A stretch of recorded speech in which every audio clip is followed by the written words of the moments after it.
Opa aí galera, beleza? Galera, o assunto que eu quero trazer aqui com vocês é um assunto importante e que eu acho que vai dar uma série de vídeos muito interessantes. É sobre o assunto da dublagem, né? Como que é a realidade atual da dublagem. Eu vou depois falar sobre o lado da fandub e também algumas questões que são importantes que a gente precisa começar a tomar um certo cuidado, né? Mas vou começar primeiro com a realidade da dublagem. Nós sabemos que a história da dublagem começou, na verdade, desde a época do rádio, desde quando o advento da radionovela surgiu aqui no Brasil, com intenções de estarmos fazendo é, textos, leituras de textos dentro da rádio, no caso, radionovelas ou soap operas. Essas novelas, ou soap operas, que na qual soap operas vem de sabão, novelas de sabão, que eram marcas de sabonete que patrocinavam, o que acontece? Eles dramatizavam novelas, por exemplo, A Guerra dos Mundos, de Oscar Wilde, que na qual ele retratou de uma forma tão bem, mas tão bem, tão verossímil, que muitas pessoas se desesperaram. E foi uma grande experiência de como que o poder da rádio tem um poder de influência. Mas tirando esse ponto, o que acontece? Logo depois com o advento da televisão, muitos atores de radionovela migraram ou permaneceram no rádio. Migraram para a televisão, fazendo cinema, fazendo, no caso, novelas ou produções para a TV. Outros resolveram permanecer por detrás. E esses que resolveram permanecer por detrás, devido ao advento também, não só da televisão, mas sim também de animações, no caso do filme Branca de Neve, é que a dublagem começou a surgir essa possibilidade. Aí nós vemos grandes cantores do rádio, grandes nomes do meio, fazendo todo o espetáculo. E, logo em seguida, alguns anos mais tarde, com a lei de Jânio Quadros, né, foi permitido e foi fomentado que todas as produções que forem vindas de outros países, devido ao advento das tecnologias e principalmente da necessidade das pessoas que não conhecem a língua estrangeira, no caso o inglês, ou outros idiomas, tivessem acesso a esse material, obrigatoriamente. E por isso que na qual a dublagem se tornou uma necessidade obrigatória, meio que fatal, por conta dessa demanda, né, de pessoas para poder assistir os produtos, assistir os projetos sem ter que ter legenda, sem ter que ter nada que intervenha. No caso, a língua americana, a língua inglesa, né, que é mais predominante até hoje que 90% dos trabalhos que a gente recebe, grande maior parte delas são de origem americana ou de origem britânica, né, de origem europeia, também mais voltado para o inglês, que estou falando. Mas também tem outros tipos de trabalho, por exemplo, japoneses, mexicanos, que já tem tido bastante, turcos já está vindo para cá, entre outras produções. Tá, eu já até falado sobre isso e eu vou agora explicar resumidamente o que acontece. Nos tempos de hoje, também está acontecendo adventos. No caso, o advento tecnológico de streaming e também advento, inclusive, da necessidade de reconhecimento das vozes, coisa que até a lei do Clodovil, que o saudoso Clodovil Hernandes, permitir com que os dubladores sejam reconhecidos, principalmente quem é o estúdio, quem é que fez o que, todo o processo por detrás, tendo uma equipe. E entrando nesse setor, nessa questão do streaming também, que na qual se tornou uma necessidade também de muitos trabalhos serem tanto legendados como também dublados. E esses trabalhos dublados, eles são selecionados por licenciamento, por empresas. As empresas que decidem de acordo com o termômetro que é o público. Nem tudo é dublado também devido à alta demanda, devido à alta quantidade de produções que vem mundo afora. A gente sabe muito bem que com o advento da internet, com o advento das tecnologias e a agilidade que está acontecendo, as coisas estão ficando cada vez mais, vamos assim, rápidas demais na produção. Até esse momento da pandemia que desacelerou o mercado e meio que paralisou, né? Vamos falar a verdade, meio que paralisou as produções, que muitas delas só vão começar a realmente ter força só a partir do ano que vem. Eu falo com exceção, é claro, de alguns mercados, por exemplo, o mercado japonês, e alguns mercados europeus que já deram um jeito e estão fazendo com força total. O mercado japonês já, desde quando aconteceu a pandemia, só ficou uma semana afastado. Uma semana praticamente, para se readequar à nova realidade. Ao, entre aspas, novo normal. Né? Mas o que é interessante deixar claro nessa realidade da dublagem é o quanto que isso pode afetar e alterar muitas coisas. Né? Por quê? O que acontece? Com o passar do tempo e com o advento dessas tecnologias, a dublagem antigamente era dublado assim, era gravado todo mundo e é feito por fita adapt. Essa fita, ela gravava tudo. Porém, se houvesse um erro, todo mundo tinha que regravar, ficava horas e horas a fio fazendo isso para não ter que cometer esse tipo de coisa. É difícil, mas era muito interessante. Tanto que quem realmente fazia até tempo atrás era a Alamo, antigamente. E a Alamo produziu muitas produções aqui em São Paulo. Mas também tivemos outras escolas, como por exemplo a Herbert Richards, que realmente fez um trabalho histórico e que trouxe muitos dubladores. Tanto que a Herbert teve relações com a Disney e foi graças a eles que realmente a dublagem veio para cá. Ganhou força e ganhou toda essa notoriedade que é hoje. E essa importância, além, é claro, do advento da qualidade. Aí, outra questão importante, que é necessário até comentar sobre isso, é o que aconteceu. Por conta disso, né, que a dublagem ganhou sua grande relevância. Aí, é importante destacar que existe um mecanismo, né, como que é esse mecanismo da dublagem hoje em dia? Depois que veio o advento da internet e também veio a questão da qualidade, da preocupação principalmente da tecnologia, né, devido à não necessidade de usar fitas magnéticas, no caso das fitas ADAT, a gente está usando Pro Tools, e no Pro Tools a gente pode estar gravando quantas pessoas for preciso, mas de maneira mais eficaz. Em vez de ser várias pessoas, é uma pessoa por estúdio, uma pessoa por projeto, né, por espaço. E cada uma fazia sua parte, gravava, depois disso chamava o outro e faz isso. É tipo escala, na verdade é uma escala. Você faz no horário determinado, marca 2 horas, 3 horas com tal pessoa, fica o tempo que for preciso e vai fazer o que tem que ser feito. Aí outra questão que acontece logo em seguida, que já estou percebendo que está acontecendo, também, é claro, os vozerias chamar várias pessoas e fazer tudo no mesmo estúdio. É claro, também para nós tradutores, o que a gente acontece? Eu recebo o trabalho, que isso é importante deixar para vocês conhecerem. Eu recebo o trabalho, traduzo, faço uma revisão, mando tudo que eles precisam. Se eles precisarem que eu consertar algum detalhe, eu resolvo. Aí é mandado para eles. Eles dublam em cima do meu texto e desenvolvem toda a produção. Logo em seguida, quando acontece tal produção, o que vai acontecer? É revisado, é feito com selo de qualidade, é feito tudo tintim por tintim, até chegar o cliente final. E é o cliente final que realmente nós temos a maior preocupação. Não é só com o dono do projeto, mas também com uma coisa chamada público. E a gente sofre pressão do público. Eu sou muito mais pressão porque eu sou o primeiro da fila, né, digamos assim. Sou o primeiro que a gente brinca como tradutor, a gente é o primeiro que fica na linha de frente. Por quê? Eu vou ter que traduzir todo tipo de produção e acabo recebendo informações. O que posso traduzir, quais são as limitações, tem essas informações e sempre tem essas perguntas. O que eu posso ou não devo traduzir? Quais são as diretrizes? Porque se eu traduzir fora das diretrizes, quem vai pagar o pato sou eu. E tem que tomar muito cuidado com isso, tá? Que mais é legal você analisar? Quando a gente faz esse tipo de produção, ou quando faz esse tipo de coisa, tem que levar em consideração esses pequenininhos detalhes, tá?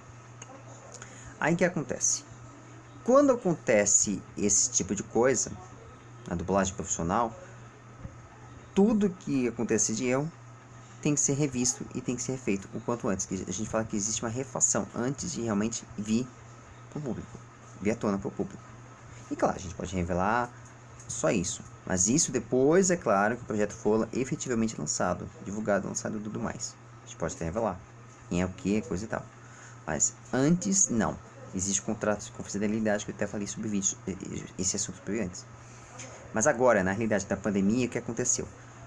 Por conta disso, muitos estão fazendo remotamente. Muitos dubladores estão tendo dificuldades para poder gravar nas suas casas. Porque você tem que adaptar estúdio, tem que adaptar espaço. Meio que faz uma coisa similar com a Fandub, mas é muito mais profissional. Porque o estúdio é fechado, o local é fechado, você cria-se um ambiente que é perfeito, com uma ambiência perfeita, janelas bloqueadas, janelas duplicadas.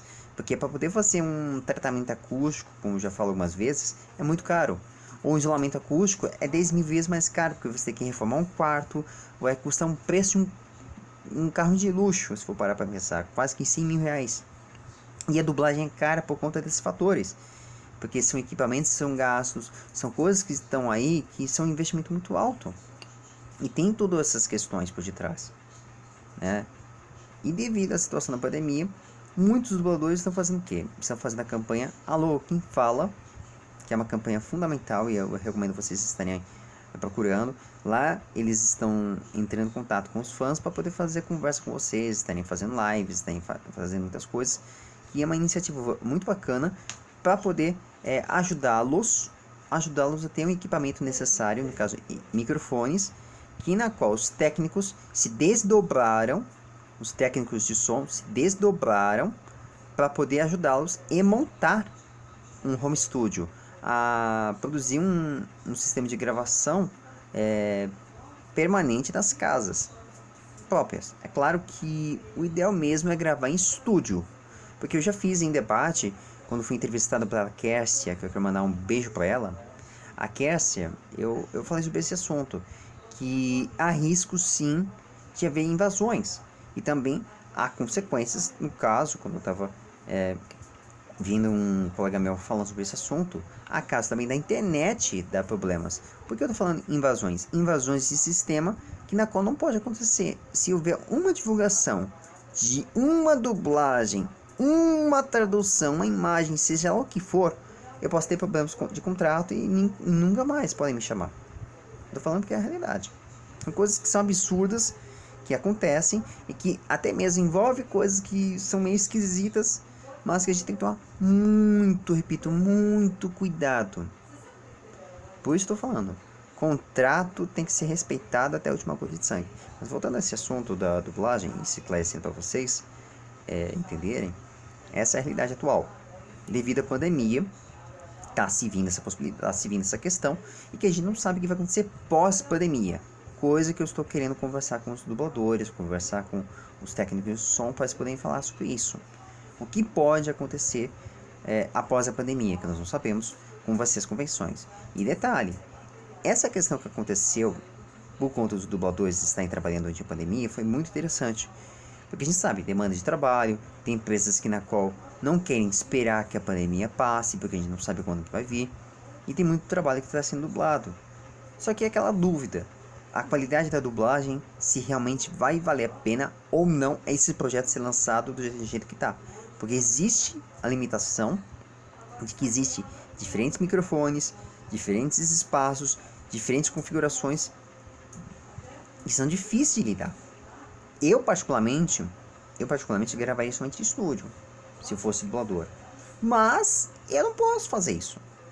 Eu não posso. Eu não me sinto confortável, digamos assim, em dizer que realmente você tem que estar em estúdio toda hora.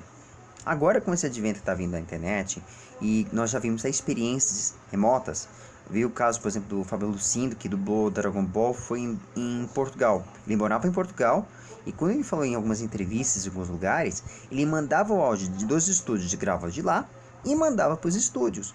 E dá certo. Só que tem que saber mixar, porque não é brincadeira.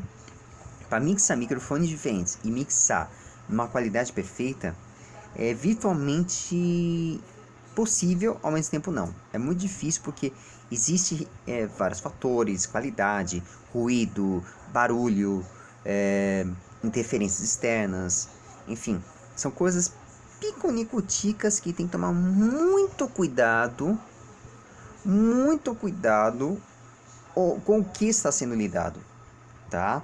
Estou explicando isso tudo para vocês entenderem exatamente como funcionam os mecanismos atuais e as dificuldades que temos no meio da dublagem. E que por conta disso, o que acontece? Infelizmente, para muitas pessoas que estão entrando no mercado agora, nesse momento, não é viável. É muito complicado. Porque nem todo mundo tem condições de estar investindo em tecnologia. Eu particularmente, até ajudei alguns colegas, poucos colegas, a tentar improvisar, porque é aquela velha regra. Se vira com o que tem para poder gravar o que pode. A gente tem que se virar com as cartas que temos nas mãos. A regra é essa. Eu tenho todas as cartas nas mãos, inclusive tenho um computador e tenho um sistema de segurança. Eu realmente particularmente guardo. E agora em breve, só anunciando aqui e antecipando para vocês, eu também estou começando a prestar serviço de legendagem. Em breve eu vou começar a fazer isso, começar a legendar. Estou estudando, estou aprimorando-me nesse sentido, porque é outra coisa na qual é necessário um tradutor dominar. Porque hoje em dia, não basta só traduzir para dublagem, mas também é bom se traduzir para outros tipos de trabalho também, porque não é suficiente devido à situação. Mas isso depois eu vou falar. Mas a realidade é essa. Infelizmente, o que está acontecendo? A gente não tem uma expectativa de quando realmente vai vir uma massa de trabalhos. O que eu sei é que vai vir muitos trabalhos a partir do ano que vem. Por quê? As demandas de trabalho de gravações de filmagens estão começando a retomar agora. E muitos projetos foram congelados. Foram deixados para o ano que vem. Até mesmo os grandes eventos que aconteciam, grandes convenções presenciais, não vão acontecer tão fácil.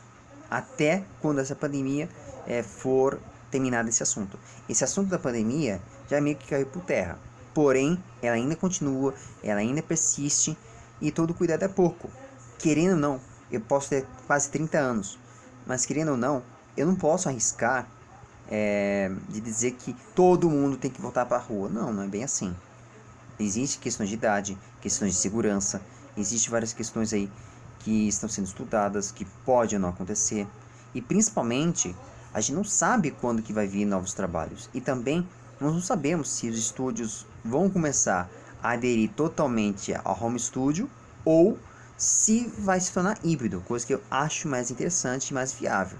Essa é uma discussão que eu gostaria de convidar novamente os técnicos de som que quiserem entrar em contato comigo, para poder a gente estar falando mais sobre esses detalhes. Mas basicamente é isso, toda essa realidade. Eu contei um pouco do histórico da dublagem de maneira bem resumida. E quem quiser conhecer mais sobre isso, eu recomendo o curso do PTD, na qual eu sou aluno, que é Profissão de Tradução e Dublagem, do grupo da SBD, Sociedade Brasileira de Dublagem, na qual eu tive o prazer de estudar. E eu brinco, né? A Rayane e a Mabel são as minhas mentoras, são minhas professoras. Eu tive uma aula exemplar, foi perfeito, cada colocação voltada à dublagem. A Rayane passando informações maravilhosas. Quem quiser, quando abrir novas vagas, quando abrir nova turma, eu recomendo vocês procurarem Sociedade Brasileira de Dublagem, que eu quero mandar um beijo para elas, que eu tenho saudade. E eu espero que vocês estarem aqui no meu canal para a gente poder estar conversando, falar muito sobre história de dublagem, falar um pouco sobre empreendedorismo e dublagem e falar muito sobre esses assuntos, do porquê é necessário você estar tendo outros tipos de profissão, que hoje em dia não é suficiente. Nos tempos de hoje você não pode só depender de uma profissão, por isso estou vendo vários trabalhos paralelamente. Mas é isso, né? Curtam, espalhem, compartilhem, verifiquem sua inscrição, que isso é muito importante. Aperte o sininho, que isso é crucial. Mas é isso. Essa é a parte A sobre a dublagem. Logo logo vou falar sobre a realidade da dublagem do lado do fã, ao lado da fã dublagem. Bom, então é isso. Um forte abraço e até a próxima.